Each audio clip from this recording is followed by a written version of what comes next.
আজকের পাঠের বিষয় শিবপুরাণ জ্ঞানসংহিতার ২৬ অধ্যায়। ২৫ অধ্যায়ে খুব গুরুত্বপূর্ণ কিছু তথ্য আমরা পেয়েছি। একটু সংক্ষেপে বলে রাখি, ভূমিকা হিসেবে যারা শুনেছেন তাদের এটা কন্টিনিউ করতে সুবিধে হবে। ব্রহ্মা দেবতাদের নিয়ে বিষ্ণুর কাছে গিয়েছেন এবং এই প্রথম শিবপুরাণে পেয়েছি ব্রহ্মা এবং দেবগণের বিষ্ণু বন্দনা। বিষ্ণু বন্দনা খুব গুরুত্বপূর্ণ বন্দনা। সেই বন্দনায় বিষ্ণু জানতে চেয়েছেন তারা কি চান।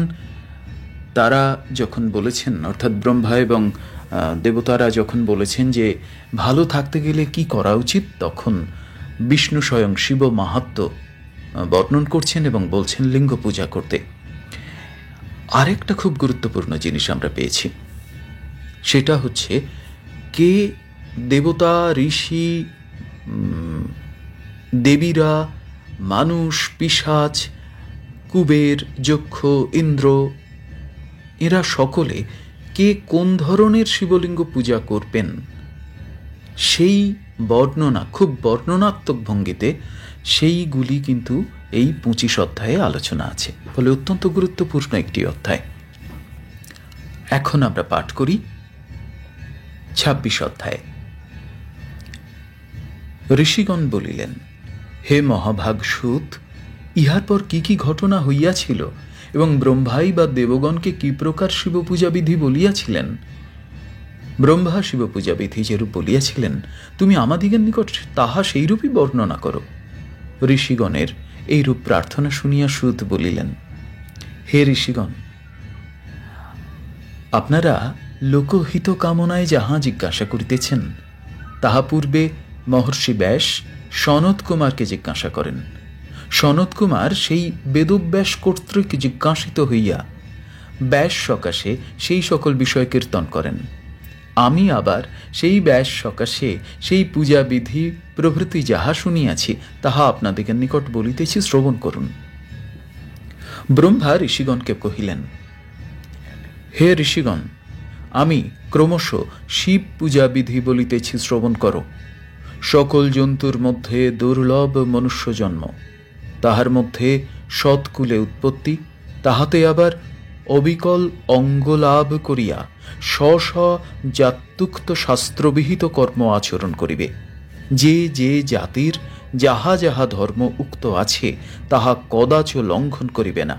লঙ্ঘন করিলে তাহা হইতে অনিষ্ট ফল উৎপন্ন হয় জানিবে।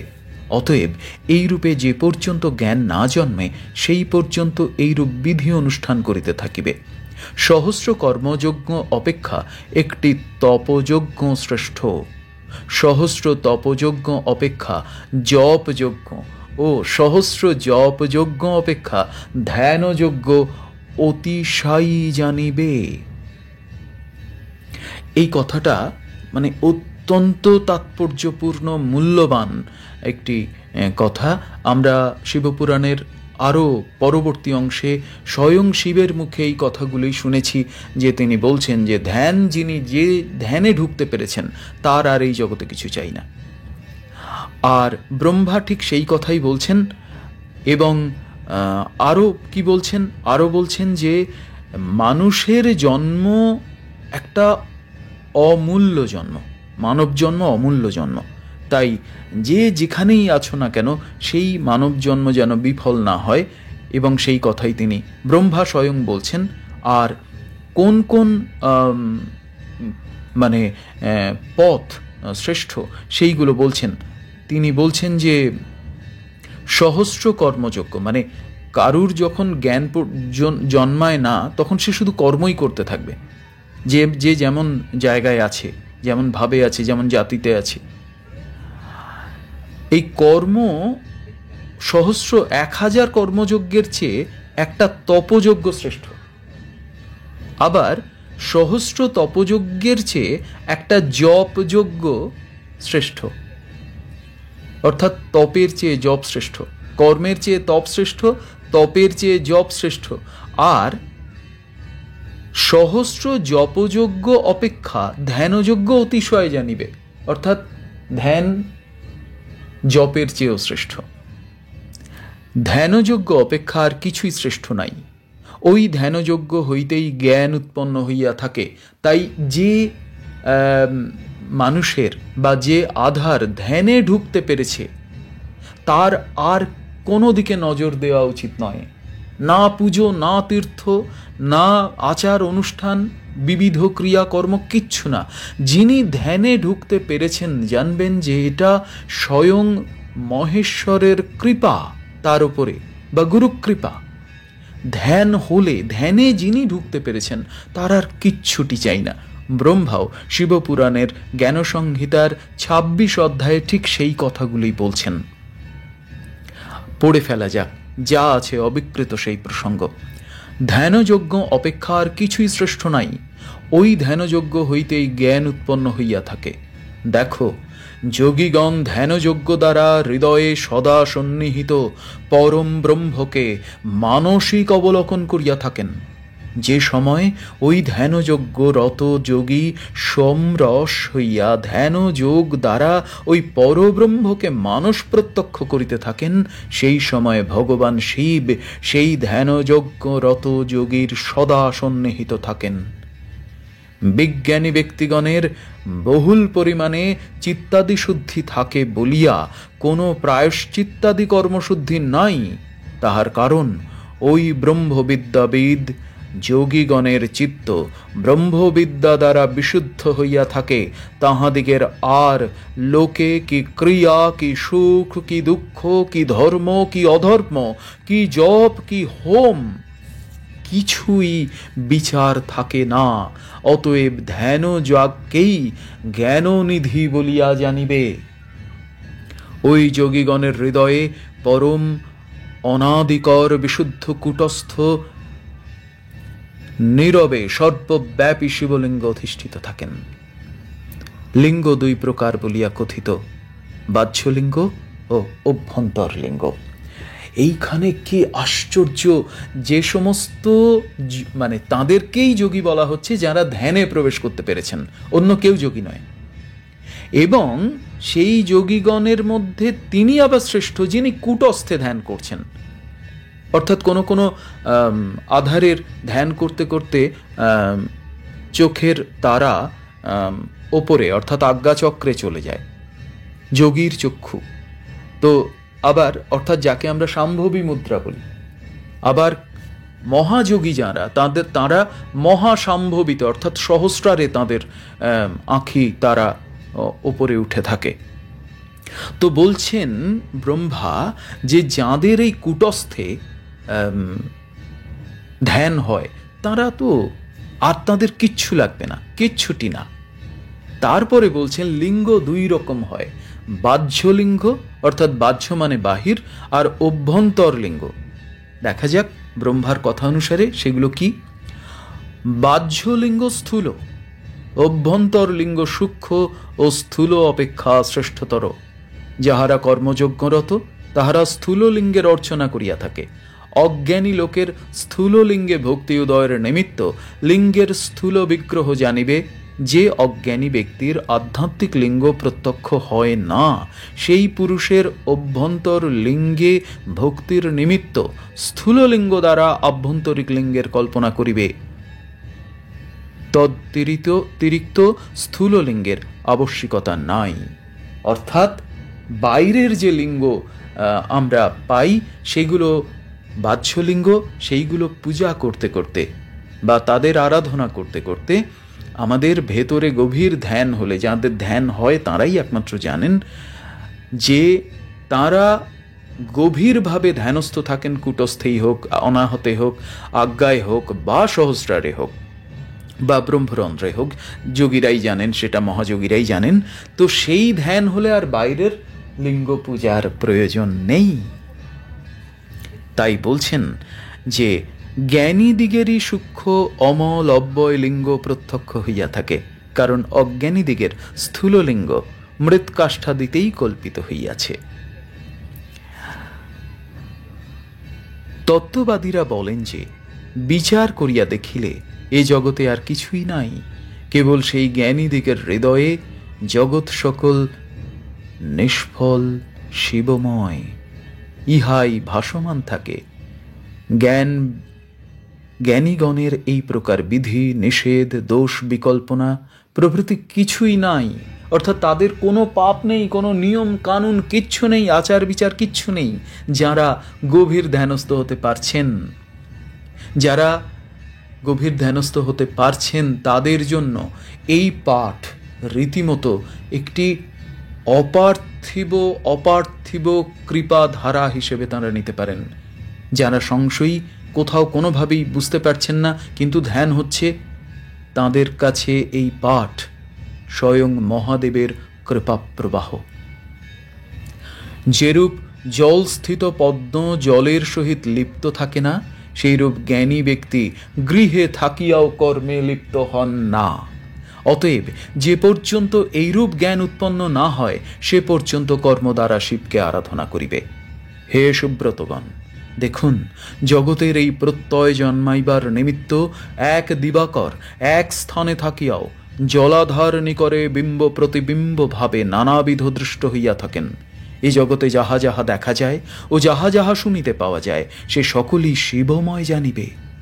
এ জগতে লোকের ভেদজ্ঞান বিচার করিয়া দেখিলে কেবল বিম্ব প্রতিবিম্বের জ্ঞানই জন্মিবে। বেদার্থ তত্ত্ববেত্তা পণ্ডিতগণ ইহাই বলিয়া থাকেন যে সংসারীগণের হৃদয়ে সগুণ পরমেশ্বর বিরাজমান থাকেন।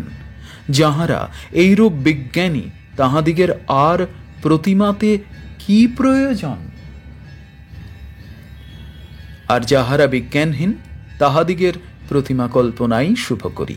অর্থাৎ যারা ধ্যানে প্রবেশ করতে পারেনি, তারা প্রতিমা পুজো করুক, মূর্তি পুজো করুক, কিন্তু যারা ধ্যানস্থ হতে পারছেন, তাদের আর বাইরের কোনো মূর্তির প্রয়োজন নেই। যাহারা উচ্চ স্বর্গাদি পদে আরোহণ অভিলাষী, তাহাদিগের লিঙ্গ ব্যতীত আর কিছুই অবলম্বন নাই। সেই উচ্চ পদে এই লিঙ্গ অবলম্বন ব্যতীত আর কোনোভাবেই আরোহণ করা যায় না, খুবই দুষ্কর। নির্গুণ লিঙ্গের প্রাপ্তির নিমিত্ত প্রতিমাই অবলম্বন, অর্থাৎ সাধন জানিবে। প্রতিমা অবলম্বন মানে এখানে সাধনের কথাই বলা হচ্ছে। তার মানে কত সাধন করলে একজন একজন মানুষ তিনি ধ্যানস্থ হতে পারেন। তাই যারা ধ্যানস্থ হতে পারছেন, যে কোনোভাবে সে গুরুকৃপা হোক বা আত্মসাধনায় হোক, তারা জানবেন আপনার জীবনের মহামূল্যবান, বহু জন্মের পরে মহামূল্যবান ক্ষণটি কিন্তু এসে গেছে। আপনার আর শিবের মধ্যে পার্থক্য খুব একটা বেশি নেই, একে অপরের মধ্যে দূরত্ব খুব বেশি নেই। এইরূপ প্রতিমাই সকল দেবগণের জ্ঞানদায়িনী জানিবে। ওই দেব মদীয়, তাহার নিমিত্তই এই পূজা, এইরূপ সংকল্প করিয়া প্রতিমা পূজা করিবে।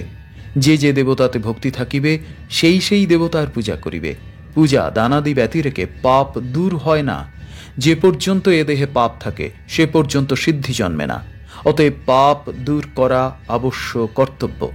যখন দেহ হইতে পাপ যায়, তখন সকল সফল হয়ে জানিবে।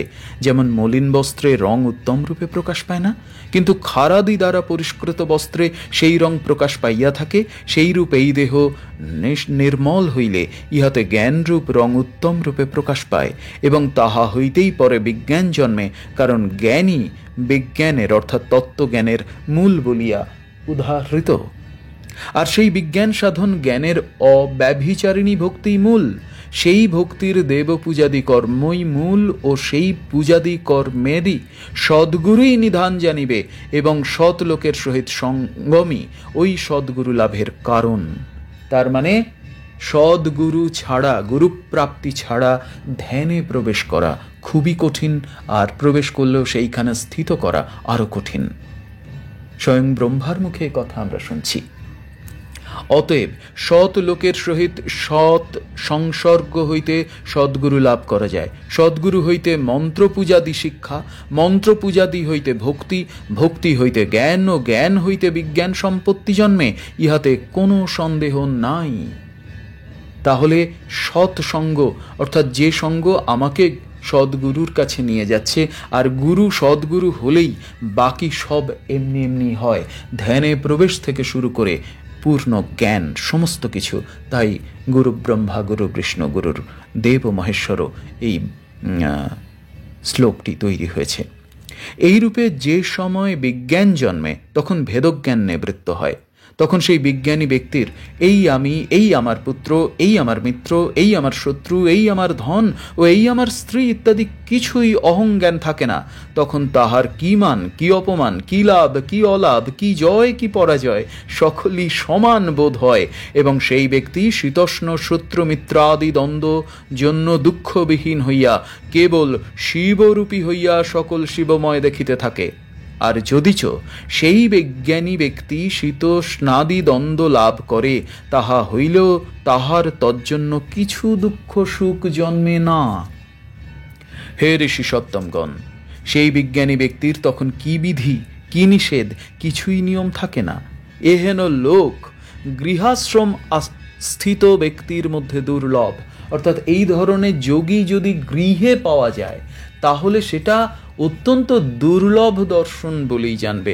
স্বয়ং ব্রহ্মাই কথা বলছেন, কারণ এই রকম যোগী সাধারণত পাওয়া যায় না। আর গৃহে তো দূরের কথা, সংসারে তো আরও কঠিন ব্যাপার। যদিচ কখনো দেখা যায়, তাহা হইলে তাহার দর্শনে অখিল পাপ নাশ হয়। আর যদি এই ধরনের যোগী গৃহে দেখতে পাওয়া যায়, সাধারণ গৃহস্থ আশ্রমে, তাহলে কি বলছেন ব্রহ্মা? বলছে তাকে দেখলে সমস্ত পাপ নষ্ট হয়ে যায়।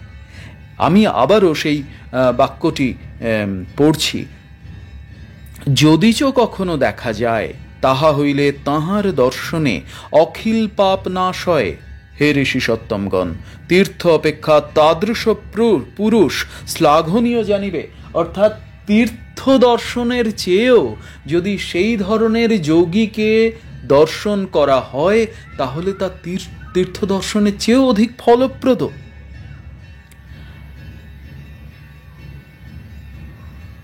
কি জলময় তীর্থ, কি শিলামৃন্ময় দেবতা, কেহই তাদৃশ পুরুষের সদৃশ হইতে সক্ষম হন না।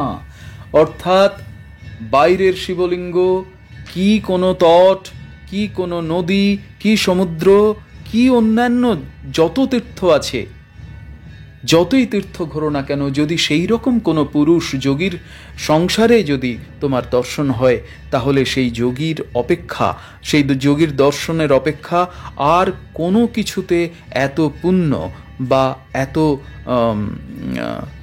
সুকর্ম হতে পারে না।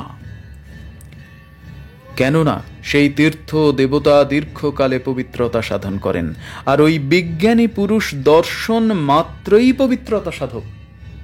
এই যে বলছে বহু তীর্থ দর্শন হচ্ছে, তারপরে একটু একটু এটা পুজো পাঠ, একটু আচার বিচার শুরু হলো, কি অমুক তমুক, এই করতে করতে বহুকাল কেটে যায়। কিন্তু যদি সেই রকম কোনো যোগী পুরুষের সংসারে দর্শন হয়, গৃহে দর্শন হয়, তো তিনি তার দর্শনে মুহূর্তের মধ্যে সব কেটে গিয়ে সেই বিজ্ঞানী পুরুষ তিনি কৃপা বলে অন্যদেরকে কিন্তু পূর্ণরূপে ধ্যানস্থ করে দিতে পারেন। এরকম ঘটনা ঘটে। তাই বলছে, কেননা সেই তীর্থ দেবতা দীর্ঘকালে পবিত্রতা সাধন করেন, আর ওই বিজ্ঞানী পুরুষ দর্শন মাত্রই পবিত্রতা সাধক। যে পর্যন্ত গৃহস্থাশ্রমে থাকিবে, সে পর্যন্ত প্রতিমা পূজায় রত থাকিবে। ওই প্রতিমা শিবের বা দেবী সর্বাণীরই হইবে, বা দেব বিষ্ণুর কিংবা সূর্যেরই হইবে, অথবা দেব গণপতিরই হইবে, কারণ এই 5 আয়তনই শ্রেষ্ঠ।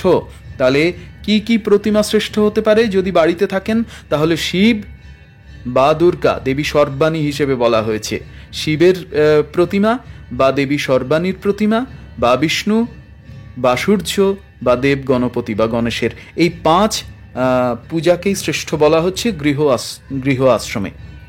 কিংবা মাত্র মূল শিবকে পূজা করিবে, যেহেতু মূলই সর্বাপেক্ষা শ্রেষ্ঠতম। দেখো, যেমন মূলে জল সেচন করিলে সকল শাখার পর্যন্ত তৃপ্তি হইয়া থাকে, কিন্তু শাখায় সেচন করিলে মূলের তৃপ্তি হয় না, সেই প্রকার শিবকে পূজা করিলে সকল দেবতাই পূজিত হন, কিন্তু অন্য দেবতাকে পূজা করিলে শিব পূজিত হন না। ব্রহ্মা আশ্চর্য কথা বললেন যে যদি গাছের উদাহরণ দিয়ে বোঝালেন এত সুন্দর করে যে যদি গাছের গোড়ায় জল দেওয়া হয় তাহলে গাছটি যত বড়ই হোক না কেন তার শীর্ষ অবস্থিত পাতাটি পর্যন্ত সেই জল পৌঁছে যায়, কিন্তু গাছের মাথায় জল দিলে কিন্তু মূলে পৌঁছয় না, গাছ মরে যায়। তাই যদি শিব থেকেই সমস্ত কিছু সৃষ্টি, শিবই মূল, তাই শিবকে পুজো করলে সর্বদেবদেবীর পুজো হয়, কিন্তু অন্য সকল দেবদেবীর পুজো করলেও কিন্তু শিবের পূজা হয় না। অতএব সর্বকাম প্রাপ্তির নিমিত্ত সর্বভূত হিত সাধন লোক সুখকর ত্রম্বক দেব শঙ্করের পূজা করিবে, কদাচ অন্যথা করিবে না। 26 অধ্যায় সমাপ্ত। ওম নমঃ শিবায়, ওম নমঃ শিবায়, ওম নমঃ শিবায়। অত্যন্ত গুরুত্বপূর্ণ, অত্যন্ত তাৎপর্যপূর্ণ 26 অধ্যায় জ্ঞান সংহিতার। ব্রহ্মা স্বয়ং বলছেন দেবতাদের যে কিভাবে পুজো করা উচিত, শিব পুজো করলে কি হয়, কোন পথ শ্রেষ্ঠ, কর্ম থেকে ধ্যান যোগ, এই যে বিভিন্ন পর্যায়ে রয়েছে সেগুলো তিনি ব্যাখ্যা করেছেন।